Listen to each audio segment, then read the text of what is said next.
Hello. Today I will be teaching you how to knit an icord. As you can see, an icord is a thin knit tube made using a circular 3 stitches knit on double pointed needles. Icords are versatile objects. They are decorative and functional. They can be made into a bracelet, a scarf for frog, a finishing edge, or maybe a spaghetti strap on a garment. If you wanted a hat to tie under the chin, you could knit an icord down. Easy to use as a tie, it has more structural integrity and stretch than a strand of the yarn itself.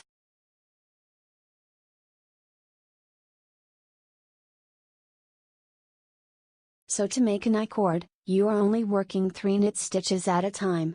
It is only required that you have 2 double-pointed needles. You have to have double-pointed needles so that you can slide the work from one end of the needle to the other, so it is able to be worked without turning the knitting over.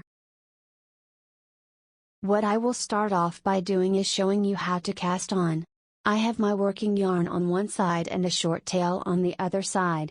The tail doesn't need to be long because you will only be casting on 3 stitches. So, short tail on one side, working yarn on the other, holding the yarn at a point. At this looped point, turn the loop once. Turn the loop again. Then, reach through the loop with 2 fingers, grabbing the short tail and pulling it through to form another loop. Tighten this. This is a slip knot. It is a loop that can be adjusted. By pulling on the loop, you can enlarge it. By pulling on the short strand, you can tighten it. Now, tighten the slip knot to your needle. You don't want it to be really tight, but tight enough that it stays and loose enough that it has leeway for some mobility. Now for casting on. You want the short tail in the front, and your working yarn in the back. I take my thumb behind the tail and pointer finger in front of the working yarn, separating these 2 strands. I use my other 3 fingers to wrap around and hold these strands together again. It makes a kind of diamond shape, holding strands with thumb and pointer, and rejoining with back 3 fingers. If you pull your needle down while in this position, you can see that it creates these loops like in cat's cradle. To cast on, take your needle and come up through the loop that your thumb makes, around the strand that your pointer finger makes, and back through the loop that your thumb makes. Now release, and tighten this to your needle as well. Again, not too tight. So now there are 2 stitches here, and all we need is 3, so we need to do this only once more. Now again, separate strands, hold with back 3 fingers.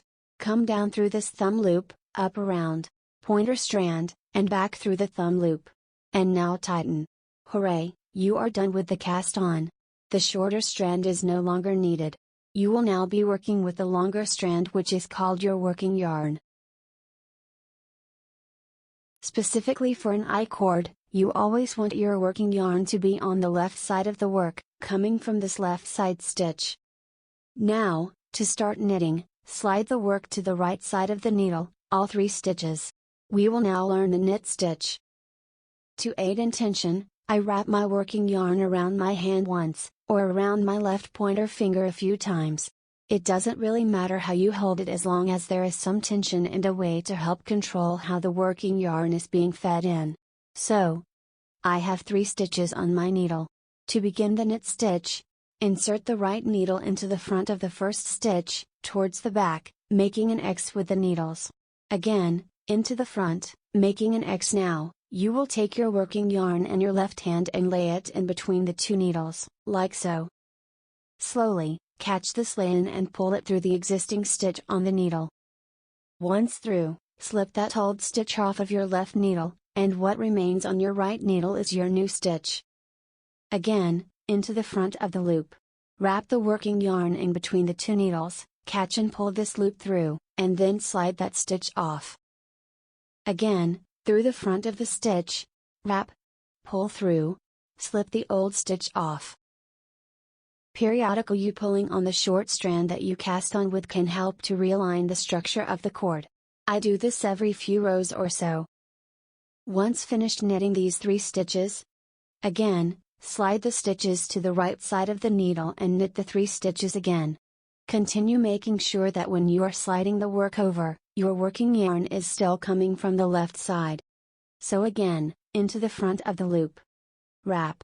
Catch it. Slide off the old stitch. Into the front of the loop. Wrap. Catch it. Slide off the old stitch.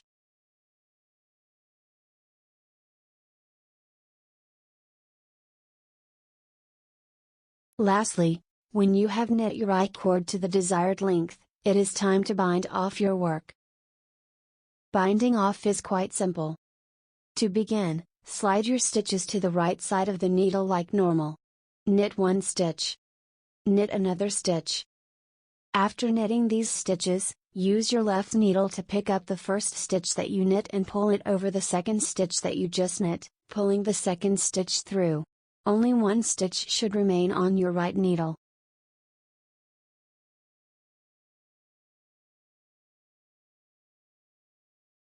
Now, knit the last stitch on your left needle. Again, pull your first stitch over the stitch that you just knit, pulling the newer stitch through.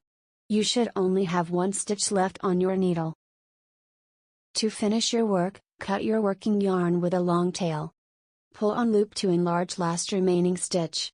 Thread your cut working yarn through this last stitch. Tighten into a knot. Your work is now finished and secure. Thank you. I-cord complete.